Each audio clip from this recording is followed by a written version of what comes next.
once upon a time wouldn't have been freight boats and more exotic food coming in, and people had no choice but to work the land and produce their own food. So we have local bakeries and a local dairy and butchers who are all producing amazing standards of food, and it's important for the environment, but it's also important to keep certain aspects of your heritage alive and use what's there for you to use. Seafood and fish has been a big part of growing up here, because not only was my dad a fisherman, he had a Peary creel boat, and in his spare time he'd go off and fish for lobsters and crabs. When we were Peary, we would go off with him. We were involved, and he made sure that we were involved, and it was really fun.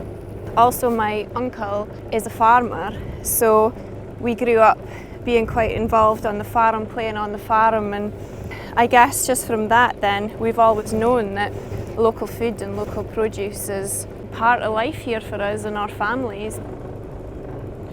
So basically the weight has to hit the bottom, and then with mackerel, you always have to keep the line going up and down constantly, so that on the hooks, Peary reflectors attract them in. But at the same time, you have to be careful that you don't rick your weight at the bottom, because then your line will snap. And when you do get a mackerel on your line, then you can feel it sprinkling, so it's really obvious when you do catch some. That's enough for a good fry for supper. Happy with that. High five. So now I'm going to fry up the mackerel for supper. This has literally just come out of the sea, so you cannot get any fresher than this. So you can cook mackerel in loads of different ways. You can do so much with it, and all I did was had them filleted, gave them a sprinkling of salt to help them crisp up on the pan, warmed the pan up to a really high heat, laid them down skin first so you get the nice crispy skin, and then watch the heat rise through the fish, and the fish will turn from pink to white.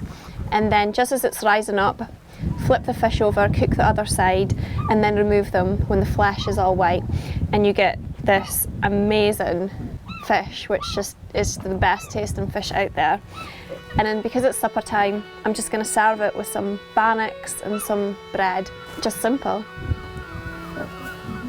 In terms of seafood, we have just the most amazing variety of some of the best and tastiest fish available, and it's here on our doorstep.